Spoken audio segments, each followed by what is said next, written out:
Sem dúvida nenhuma, estamos nas vésperas de um grande acontecimento político, que é a votação de domingo na Câmara Federal.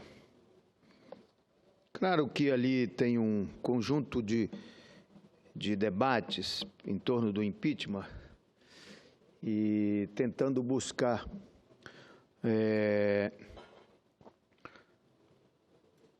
através de leituras de alguma erro que a presidenta cometeu para poder criminalizá-la ou responsabilizá-la, que é a questão das chamadas pedaladas. Não conseguiram provar, não conseguiram efetivamente dizer qual é o crime da presidenta.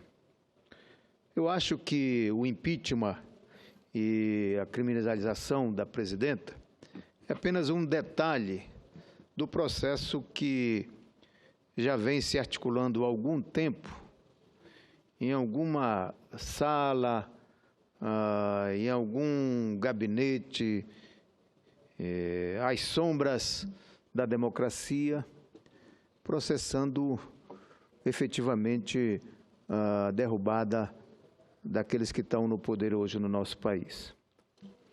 E acho que esse é o centro da questão. A gente tem informação que foi criado até um instituto chamado Instituto Milênio, que organizava grandes empresários, pilotado pelos grupos de comunicação, para organizar um processo de derrubada daqueles que estavam governando o país. Eu acho que este é o centro da questão. Quem lê a história pós-república, foi assim que sempre agiu a elite brasileira quando esteve fora do poder. Foi assim na Constituinte de 46, quando o Partido Comunista Brasileiro colocou um conjunto de militantes lá, deputado constituinte, que na sua luta colocou na Constituinte de 86 vários avanços. Foi assim na década de 50, com os governos democráticos de Getúlio Vargas e de Juscelino Kubitschek. E depois, mais recente, a questão do golpe militar de 64. Sempre tinha uma organização da elite, através dos empresários, naquela época o IPES, as operações OBANs e tantos outros tipos de organização golpistas que processaram, ao final, a derrubada do governo João Goulart. A justificativa naquela época foi o perigo do comunismo no Brasil. Enfim, levaram ao cabo essa questão. Depois, isso se caracterizou os golpes militares na América Latina. Houveram 2 golpes na Argentina, golpe do Chile, enfim, aqui no Brasil, que eram com que os avanços das organizações populares, os avanços da conquista do povo, isso fez com que os países imperialistas, que tinham a América Latina como um grande celeiro de exportação das nossas riquezas, através da remessa de lucros, a implantação das grandes empresas transacionais aqui na nossa região, isso fazia com que a gente ficava submetido aos países imperialistas que nos exploravam e faziam com que as nossas riquezas serviam mais para eles do que para nós. Então, foi assim.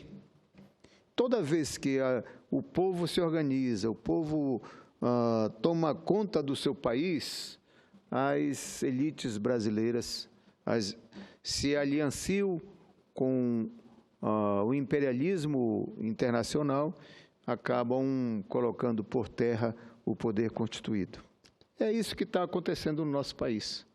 Os avanços, as conquistas que nós tivemos nos últimos anos,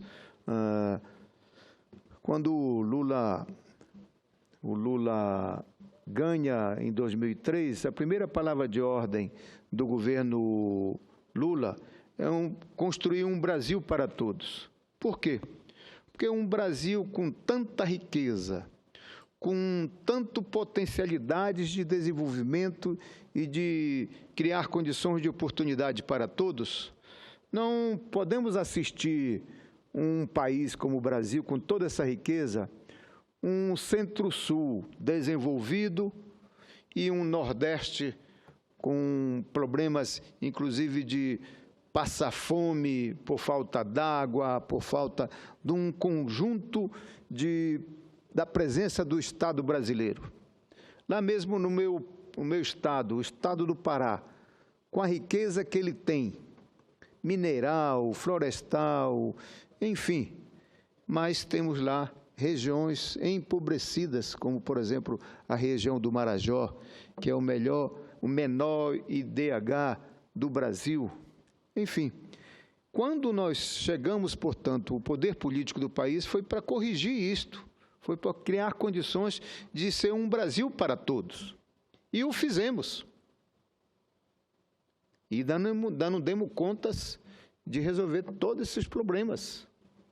Em 12 anos, 13, 14 anos, não se corrige problemas que têm acumulado de século no nosso país. Problema de infraestrutura, problema de diferenças regionais, problemas de inclusão social, de distribuição de renda, enfim. Então, o centro dessa questão que está colocada é a derrocada do poder político do Brasil que nós conquistamos. O governo Lula, o governo Dilma, é de uma origem de um governo popular, do governo de pobres, dos trabalhadores, enfim.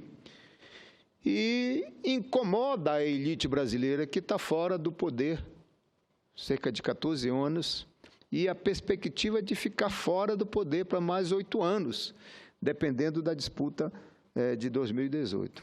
Então, eu acho que a pedalada, essa questão de criminalizar e responsabilizar a presidente Dilma é apenas um detalhe do que está no centro dessa questão. Por isso, presidente Paim, senador Donizete, senador Hélio, para nós que fomos militantes, inclusive na época da ditadura militar, que primeiro nós fomos brigar por liberdade, o direito de se organizar, o direito de votar para escolher nossos presidentes, foi a nossa geração. As eleições, a briga por as eleições diretas, foi nós que vanguardiamos, foi nós que processamos isso. Para quê? Para que o povo brasileiro tivesse o direito de escolher os seus governantes. Que nós não tínhamos direito sequer de eleger, em algumas cidades não tínhamos direito sequer de eleger o prefeito, muito menos o governador e mais ainda o presidente da República. Fomos construindo os instrumentos de defesa dos interesses do povo, o fortalecimento do movimento sindical, a criação das centrais sindicais, a criação de movimentos, o fortalecimento de movimentos da briga por interesses naquela época chamada de minorias, como dos negros, das mulheres, dos índios. Tudo isso foi processo de organização e de consciência de um povo. O que é que nós queremos? O que é que nós queríamos e que nós queremos? É de que um Brasil como esse, com tanta riqueza, com tantas condições de dar dignidade e cidadania para o nosso povo. Portanto, nós queremos um Brasil para todos, e não de alguns, e nem muito menos de alguma região. Então, eu acho que este é o centro do debate que está posto isso. Agora, para isso é que nós conquistamos a democracia.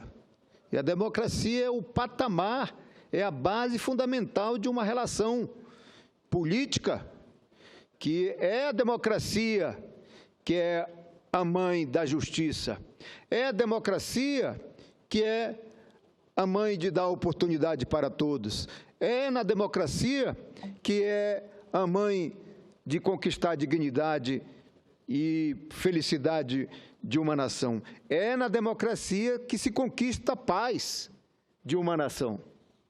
Por isso, o que está em jogo aqui é a quebra da democracia, é a quebra de um Estado de direito que nós conquistamos para que o povo e todos tivessem a sua oportunidade. O grande empresário tem a sua oportunidade. Está aí no governo Lula,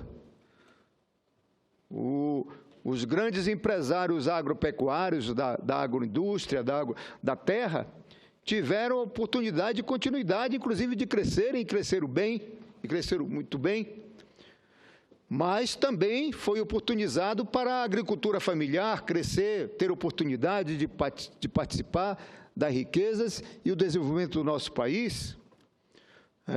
Os conflitos de terra lá no meu estado do Pará, foi no governo Lula que se diminuiu para processar, a criar condições de também dar oportunidade para um pedaço de terra para a pequena produção. Então, a democracia também cria um Estado, não só um Estado de direito, mas um Estado de paz e de oportunidade para todos. O que está, domingo, o que está em jogo é exatamente isso, a quebra desta paz, a quebra desta oportunidade de um país que dá oportunidade hoje para todos. As mudanças que nós fizemos no país, os programas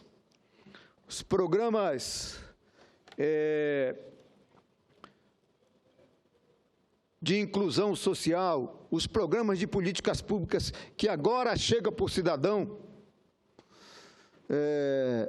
Senador Paim, a semana passada eu estive lá no meu estado e aconteceu um fato interessante que espelha isso que tudo que eu estou falando da conquista da democracia no nosso país. Trata-se na Ilha do Marajó, num município chamado Cachoeira do Arari. Viu, senador Hélio? Você é do setor, setor elétrico. A senhora Teodora, uma mulher de 115 anos. Ela parece que é a sexta mulher mais antiga do mundo. Pois bem, a dona Teodora, a semana passada, chegou na casa dela, uma mulher de 115 anos, lá no município de Cachoeira do Arari, no Marajó. Luz para Todos chegou na casa dela.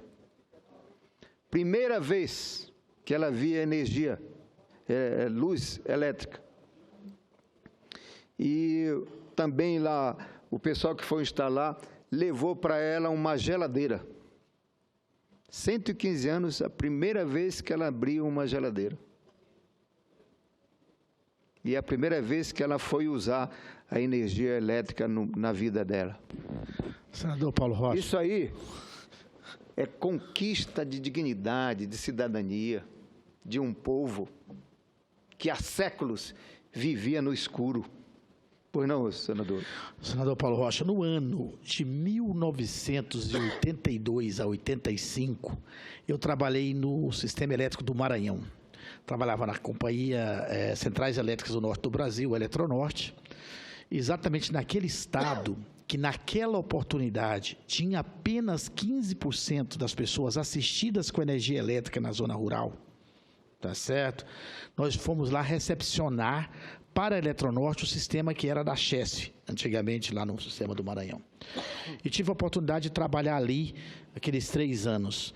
E depois, quando veio o primeiro governo Lula, que foi criado o programa Luz para Todos, os 4 anos no primeiro de mandato, com mais ou menos a metade do segundo, o Maranhão passava aqui de apenas 15% da zona rural que era atendida, passava para mais de 95% atendida, exatamente por causa desse programa. Então, eu só quero registrar isso, que é uma realidade, e dizer que é altamente meritoso e que as pessoas não podem esquecer. Quando a senhora dessa de 115 anos recebe a sua energia em casa e ainda recebe uma geladeira para não ter mais a necessidade de só salgar a carne, poder ter uma carne fresca, congelada, gelada, isso é muito importante e realmente todo mundo tem que raciocinar na importância dessas questões que não podem ser perdidas, né, na história. E tem mais. Em apenas 10 anos, as oportunidades nas universidades brasileiras, com a ampliação da criação de universidades, nós saímos de 3.500.000 vagas na universidade para a nossa juventude e duplicamos em apenas 10, 12 anos, com a criação de universidades e a interiorização das universidades públicas no nosso país. Só lá no meu estado, há 100 anos só tinha uma universidade. Em 10 anos, com o governo Lula, nós criamos mais 3 para poder criar condições do nosso interior do estado, um estado daquele tamanho, dar oportunidade para a nossa juventude se preparar, se estudar e ajudar no desenvolvimento do nosso país. Pois bem, é isto e tantas outras coisas que querem interromper com a votação de domingo.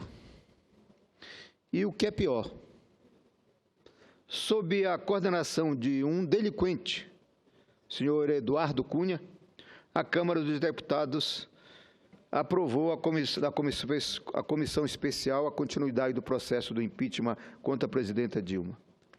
O relatório aprovado é frouxo, não comprova que a presidenta cometeu crime de responsabilidade e confessa que não tem indícios nem prova. Mesmo assim, sob controle do deputado com a maior ficha corrida do Congresso, de corrupção, evasão de divisas, formação de quadrilha, entre outros crimes, deu-se mais um passo para o aviltamento da nossa democracia. As irregularidades pelas quais acusam a presidenta Dilma foram praticadas por todos os presidentes da República desde os anos 90. E ainda hoje postas e usada por mais de uma dezena de governadores em exercício, nunca foi crime de responsabilidade. Mas agora é. Também ficou mais clara, senhores senadores, a sabotagem que há muito tempo vem sendo praticada por quem, em silêncio, conspirava. Há uma prática por quem, em silêncio, conspirava dentro do Planalto, semeando o desentendimento e fortalecendo os delinquentes como presidente da Câmara. Para consumar o golpe, ele atua nas sombras, promove falsos vazamentos de respeito às instituições. Mas a rejeição a esse personagem sombrio é tão grande quanto a presidente Dilma, segundo apontou a pesquisa do Datafolha divulgada no último domingo. Ele não é rejeitado por ter assinado alguma medida impopular para combater a inflação ou reduzir o déficit da Previdência. Ele é rejeitado por mais da metade da população porque está de braços dados com o Cunha. Imbatível no quesito impopularidade. 3 entre 4 entrevistados querem ele que seja cassado. Esta semana, a presidente Dilma, durante um encontro com os professores, pesquisadores, cientistas, estudantes e dos mais diversos setores ligados à educação que estão ao seu lado contra o golpe, fez um pronunciamento que não deixa qualquer dúvida. Disse ela: vivemos somente momentos decisivos para a democracia brasileira. Os próximos dias vão mostrar com clareza quem honra e respeita a democracia conquistada com grandes lutas e quem não se importa em destruir o regime democrático por meio de legítima destituição de uma presidenta eleita com 54 milhões de votos do povo brasileiro. Estamos aqui, vou terminar só o trecho da presidenta, estamos aqui para denunciar um golpe disse ainda a presidenta. Estamos juntos para barrar, com a nossa posição enérgica, uma tentativa de golpe contra a República, contra a democracia e contra o voto popular. O golpe não é contra mim, embora tentem construí-lo por meio do impeachment. O golpe é contra o projeto do nosso país que nós conquistamos nos últimos tempos. Vivemos tempos estranhos e preocupantes. Temos tempos de golpe, de farsa, de traição. Utilizaram a farsa do vazamento para difundir a ordem unida da conspiração. Agora conspiram abertamente, à luz do dia, para desestabilizar uma presidenta legitimamente eleita. Acusam-me de usar expedientes escusos para recompor a base de apoio do governo, me julgando pelo seu espelho, pois são eles que usam tais métodos. Caluniam enquanto leiloam posições no gabinete do golpe no governo dos 100 votos. Ficou claro que existem, sim, dois chefes e que agem em conjunto de forma premeditada.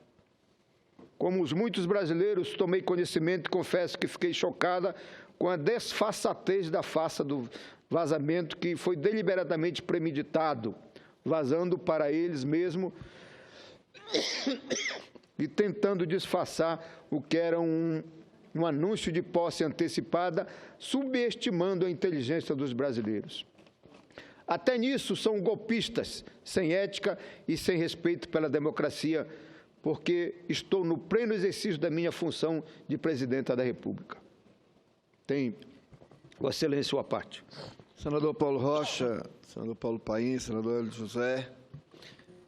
Primeiro, parabenizar pelo pronunciamento seguro, porque quem está com a verdade tem segurança para as afirmações. Começa a ficar nu o golpista quando manda uma carta dizendo que a presidenta não o ouvia, que a presidenta era isso, aquilo, que ele não era respeitado. Como não era respeitado? A presidenta convidou o vice-presidente da República para ser o coordenador político do governo. Deu para ele a autoridade para trabalhar isso. O que ela recebeu em volta do vice-presidente? A traição, a conspiração.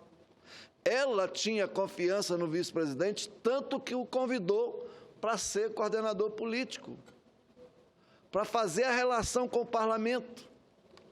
E ele se aproveitou disso para aprofundar a conspiração, aproveitou disso para trair a presidente. Não tem outro verbo, é trair, é a traição que foi cometida.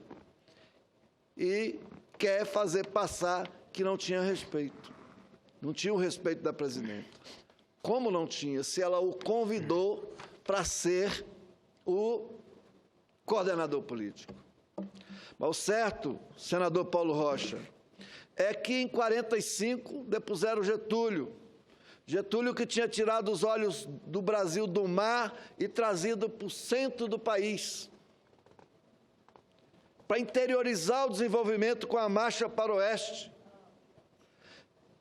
que, voltando pelo voto popular, foi inviabilizado o governo dele, que levou ele ao suicídio para combater um golpe, senador Paim, que viria depois celebrar a eleição do saudoso presidente Juscelino Kubitschek, que também não queriam deixar ele tomar posse depois de eleito, mas ele foi eleito, empossado, contra a vontade desses que hoje querem o impeachment da presidenta, querem o golpe, e governou bem o país. Depois não deixaram o Jean Goulart governar.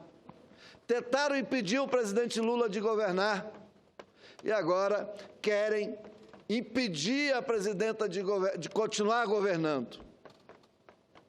Esses são, não tem outra palavra, são golpistas, oportunistas, aqueles que estão abandonando o governo para se beneficiar mais na frente de outras coisas, sabe-se lá quais, que a própria imprensa nacional começa a abrir os olhos e constatar.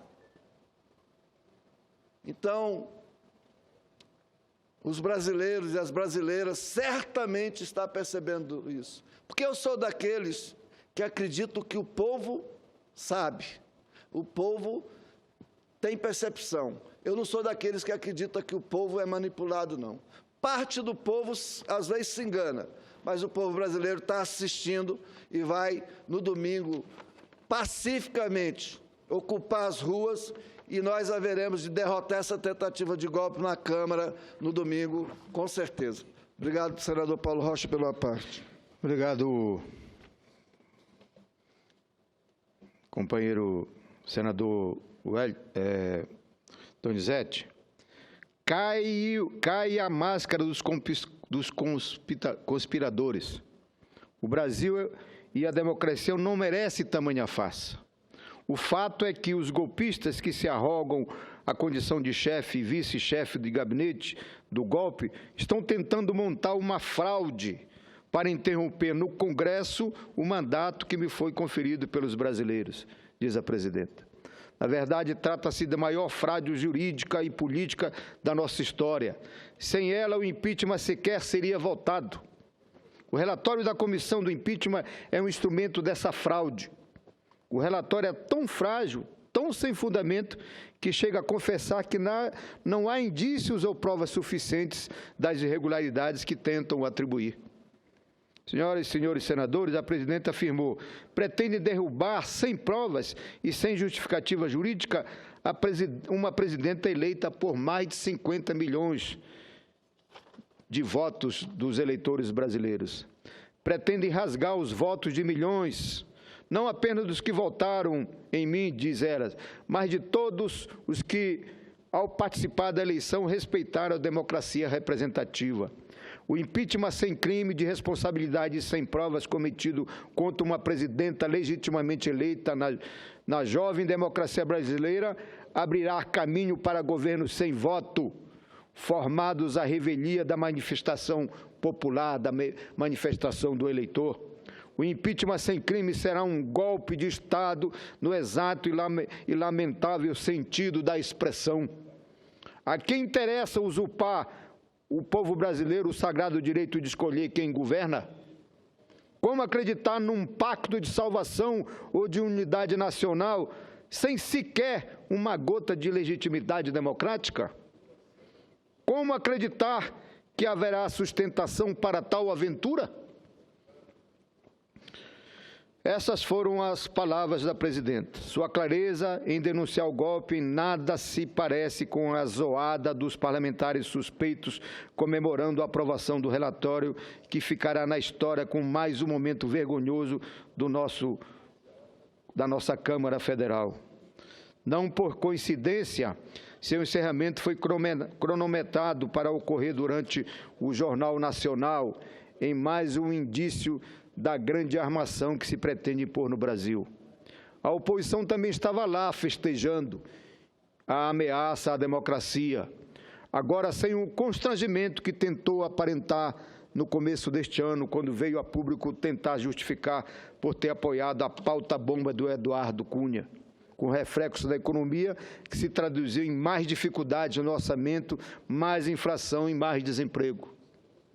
O PSDB é peça-chave nessa tentativa de inviabilizar a presidenta Dilma.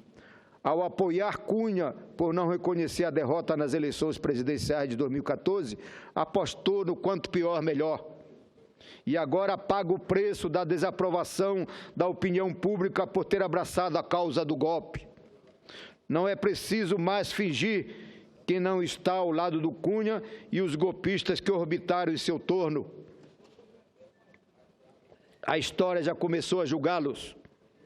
A história irá registrar que, enquanto Cunha e a oposição comandava a tentativa de golpe na Câmara, os artistas mais referenciados pelo público brasileiro pregavam a resistência e a permanência das pessoas nas ruas para denunciar a tentativa do golpe.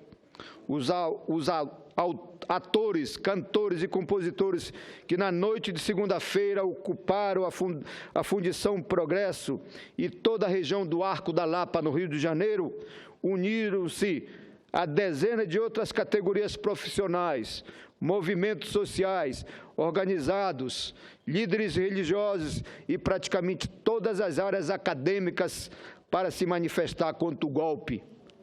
Todos esses grupos temem o mesmo, o abandono dos programas sociais que transformaram o Brasil nos últimos anos, todo o resgate social que há séculos esperava por um governo que atendesse às necessidades do nosso povo. Primeiro com o ex-presidente Lula, depois com Dilma, os governos do PT ergueram obras fundamentais que transcendem a importância para além do Brasil, podendo ser consideradas obras da humanidade. Falo, por exemplo, da transposição do Rio São Francisco, que vai finalmente acabar com a seca e a fome do Nordeste brasileiro, depois de atravessar quase 2 séculos de indiferença dos governos.